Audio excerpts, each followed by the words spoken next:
과거에 오조 법연 선사의 맥을 이은 원호 극근 선사도 백암록을 저술하신 분이잖아요. 백암록을. 원호 극근 선사가 백암록을 탁 저술하신데 얼마나 참 해박하십니까? 얼마나 뛰어나십니까?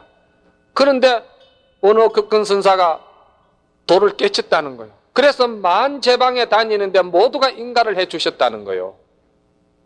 그래서 오조법연 선사 그 스승에게 찾아와 가지고 인가를 하는데 오조법연 선사가 인가를 안 했다는 거예요. 너는 확실하게 모든 것이 밑구녕이 빠지지 않았다. 그렇게 하시면서 인가를 안 해주셨다는 거예요. 그러니까 원호 극근 선사가 제방의 모든 선지식이 다 인가를 했는데 어째서 스님이 인가하지 않습니까? 하고서는 돌아서 나오니까 스승께서 하는 이야기가 내가 먼 훗날 한번 죽을 병에 들어봐라. 그때는 내 생각을 날 것이다. 오조법연 선사가 그랬다는 거예요. 그 소리를 하든 말든 원호 극근사가 그냥 돌아서서 제방에 다니면서 정진을 하시는데 참 어느 날 죽을 병에 들어버리는 거예요. 죽을 병에 들었는데 그때 비로소 오조법연 선사의 말씀이 탁 떠오르더라는 거예요. 생사가 이게 자제가 안 되니 말이지. 예? 그래서 오조법연 선사가 계시는 쪽을 보고 절을 하고 다시 스승 밑에 가서 공부를 했다는 거 아닙니까? 우리의 근대 참 선의 주홍조라고 할 수 있는 경허 스님도 그렇게 밝으신 대강백이었지만은 당신 고향 가시는 길에 그 어느 촌락을 지나가는데 열병이 도지는데 그때 당시는 열병이 도지면은 걸리면은 다 죽었다는 거예요. 그런데 그 열병 걸린 촌락을 지나가면서 당신이 생사에 한 생각 그 두려움이 동했다는 거예요. 그 길로 강백이고 뭐고 다 치워버리고 당신 방에 들어가서 문 딱 끌어 잠궈버리고서는 화두 하나 들고서는 정진해서 모든 것을 마쳤다는 거 아니에요. 참 이러한 소리를 들을 때 여러분들이 제가 처음에도 이야기했지만 우리는 하루를 살든 이틀을 살든 말이지 신심 있게 살자는 거예요. 신심 있게. 과거에 그 임재록을 볼 때 그 임재록에 이런 말씀이 내가 기억이 납니다. 어느 학인이 임재 스님에게 물었어요. 어떤 것이 참으로 참다운 부처며 어떤 것이 참다운 법이며 어떤 것이 참다운 도입니까? 물었어요. 그러니까 임재 스님께서 마음바탕이 참으로 청정해서 한 실오락이라도 걸친 것이 없는 것이 참 부처고 일체 편견심과 차별심과 일체 분별심을 일으키지 아니하는 가운데 맑은 빛이 시방을 비출 것이니 그것이 참다운 법이다. 어떤 것이 참답게 사는 이치냐? 진흙구디에 들어가서 궁글러도 진흙이 묻지 아니하는 것이 참다운 삶이다. 이렇게 이야기한 것이 기억이 나는데 그것은 바로 우리가 정진을 해 나가면서 지금 화두 일념 하나 딱 드는 이 자리가 그 모든 것을 다 해결해 주는 자리라는 거예요. 자, 여러분들이 정진을 떡 하시다가 오로지 일념 경계에 들어가는데 그 일념 경계에 조금이라도 집착을 한다든지 이것이 공부가 참 잘 되는구나.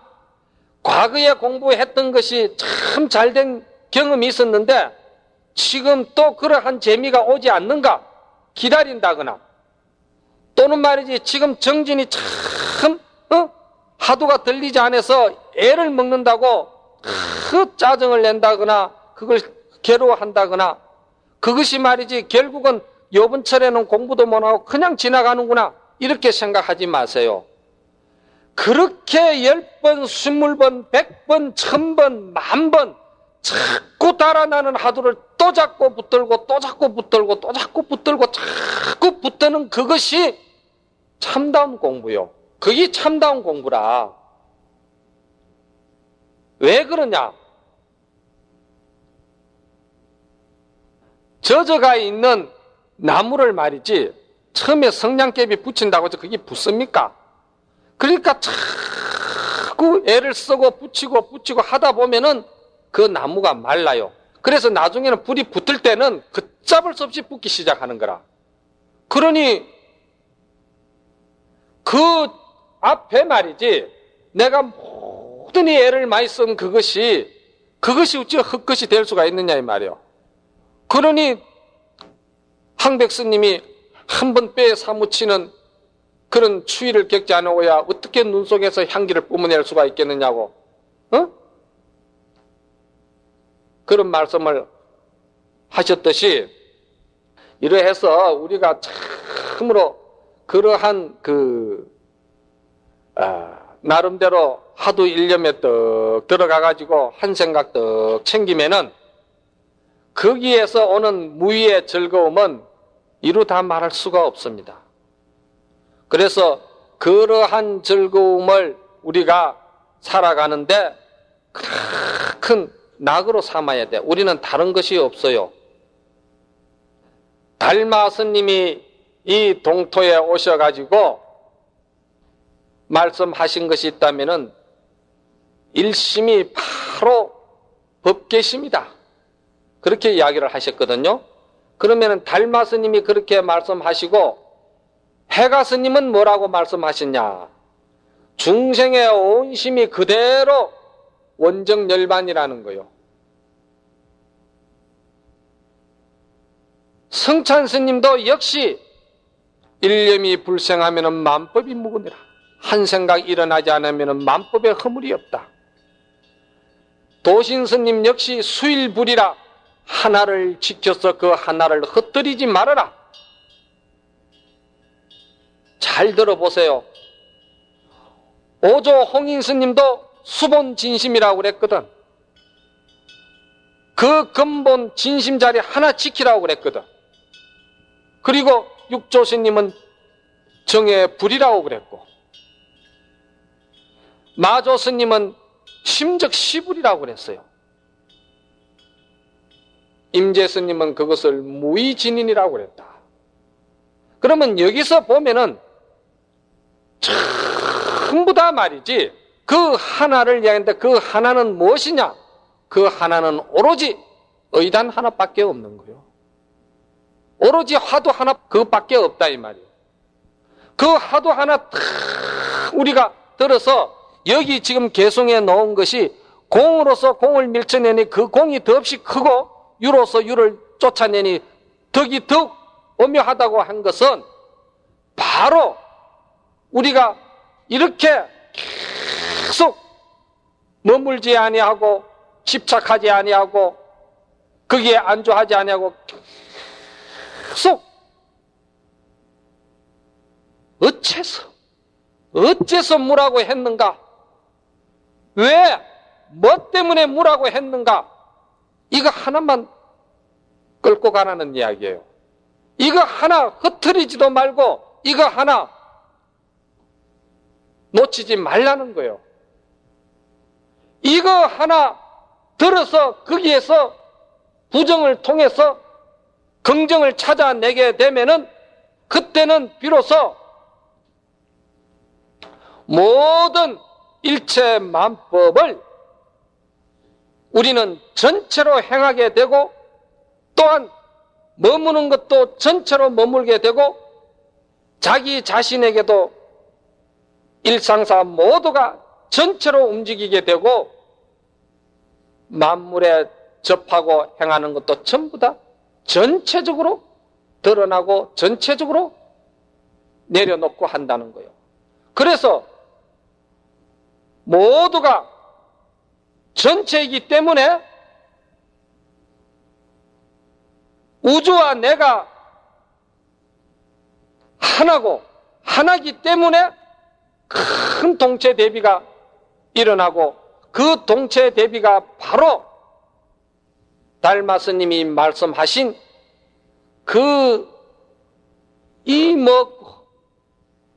어째서 무라 했는가?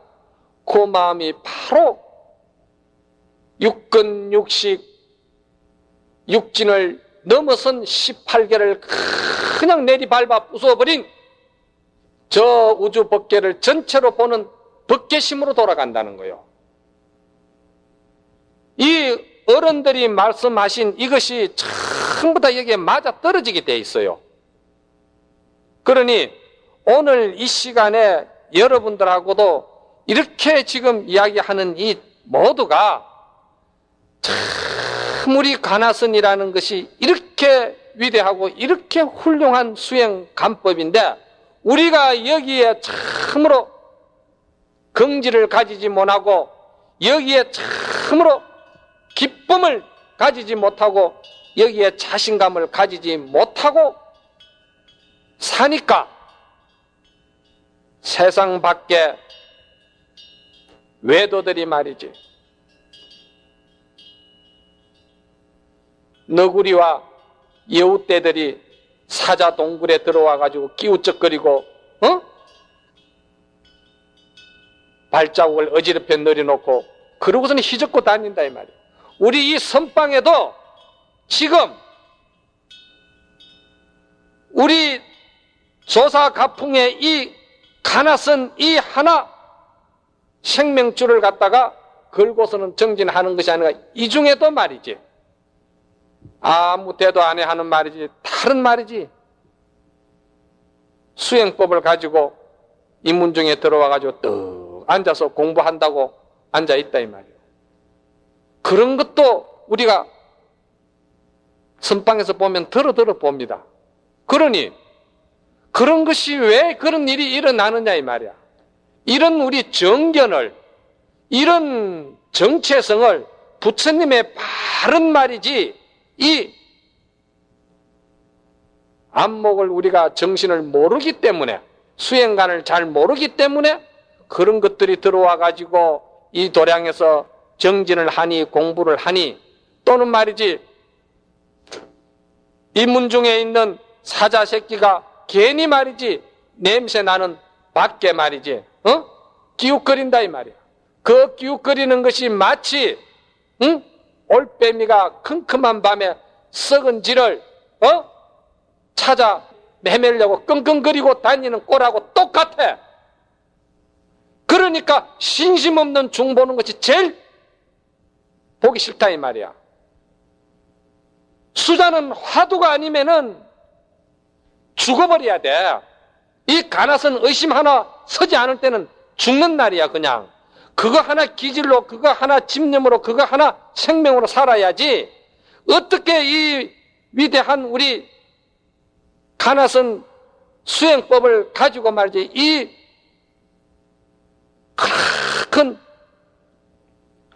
왕의 적손인 왕자가 말이야 그 밤중에 썩어 문드러진 지죽은 살코기 찾아러 여기저기 킁킁거리면 돌아다니가 되겠느냐 이 말이요. 또한 그런 것들이 여기 들어와 가지고도 발을 붙일 수 없게끔 수자 정신이 살아나야 되는 거요. 선배라도 정견에 어긋나고 우리 수자 사상에 잘못되면은 가차없이 그거는 우리가 바로 잡아야 되는 거예요. 그런 것을 여러분들이 원력을 세우고 그렇게 행하지 않을 때는 여러분 역시도 반드시 눈에 피눈물 나는 시간이 여러분들에게 들어올 거라 이 말이에요. 왜? 세월을 누가 막겠어요? 세월을 누가 붙드느냐 이 말이에요. 세월은 누구도 막을 수도 없고 붙들 수도 없어요.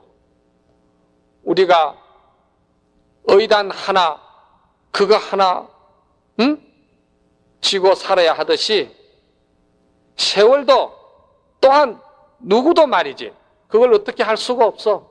왜? 이 조사관이라는 이 법령은 누구도 개인적으로 어떻게 할 수가 없는 것과 같이 세월은 가는 거요. 그러면은 결국은 이렇게 가고 마는구나. 100급, 1000급에도 사람 몸 받기 어렵다고 했는데 내 인생에 왔다가 이래저래 10년, 20년이 지나서 이제 내가 이래 가는구나. 그럴 적에 어떻게 눈을 감겠느냐 이 말이요. 잠깐입니다. 잠깐. 그러니 이 시간을 통해서 화두에 의심이 안 간다 소리는 정말 하지 마세요. 이 가낫은 지금 우리 풍토가 잘못됐다 소리 하지 말아요. 옛날에도 부처님 당시에도 그 수행 풍토에는 다 자업자득이라 지가 짓고 지가 받는 일이라 지 어풍에 시달려서 지 어풍에 끌려다니는 거는 지가 다 만들어서 짓는 것이지 그런 업은 다 어디든지 어느 세대든지 있었다 이 말이요. 그러니 이 순간에 여러분들이 내가 하도 들지 못하고 의심 가지 아니했던 것이 참으로 부끄러운 일이구나. 이건 누구에게도 있는 것이 아니고 내가 간절하게 한번 내가 생각해봐야 되겠다. 간절한 생각 하나면은 되는 거라. 그래서 그 간절한 생각을 가지고 시간이 되면은 부처님 앞에 가서 참회도 하고 계속 참회를 하셔야 돼. 시간만 나면은 부처님 앞에 가서 계속 절도 하고 참회를 해야 돼요. 그렇지 아니하고 이 도량에서 친한 일을 자꾸 만들게 되면은 서로가 자꾸 시간을 쪼개게 돼 있어. 만나야 되고 같이 이야기해야 되고 그러면 안 돼요. 하도 드는 분상에서는 친한 이도 가짜게 하지 말라고 그랬어. 부모를 멀리하고 형제를 멀리하고 여기 와가지고 무슨 공부하는 이 공부 중에 친한 이가 어디 있으며 경전도 보지 말라고 했는데 부처님이 말씀하신 진리도 보지 말라고 했고 불조가 나타나도 불조도 만나지 말라고 했어요. 임재스님은 오대산에는 문수가 없다. 오로지 문수는 네 스스로가 문수다. 네 스스로 문수가 살아나게끔 그 살아나는 자리는 오로지 어째서 조주는 불성이 없다고 했는가? 왜 없다고 했는가? 더 파고 들어가려고도 하지 말고 더 알려고도 하지 말고 그냥 왜 없다고 했는가? 거기서만 자꾸 분심을 일으켜야 돼. 거기서 이렇게 해서 없다고 했는가 저렇게 해서 없다고 했는가 아르마리를 굴리지 말라는 소리가 계속 여기 나오는 거요. 그냥 미련한 놈처럼 말이지 왜 없다고 했는가? 그것만 자꾸 치고 나가라는 거예요. 그렇게 간절하게 해야 상기병도 생기지 아니하고 일체병이 생기질 않아. 그런 간절함이 없고 그런 신심이 없으면은 그렇게 다잡아가 치고 나가면은 바로 상기병이 생겨. 그 상기병 없애는 데는 오로지 정성스럽고 간절한 것밖에 없어. 간절하고 정성스러운 그거 하나만 가지고 나가야 돼. 이 법이 얼마나 참으로 단순한 법인지 몰라. 이렇게 단순하고 이렇게 공부하기 좋은 법이 없어요. 너무 단순하고 너무 간단하니까 오히려 귀한 줄을 모르고 그거를 천하게 생각한다 이 말이야. 그게 병이다 이 말이야. 조금 쉬었다 합시다.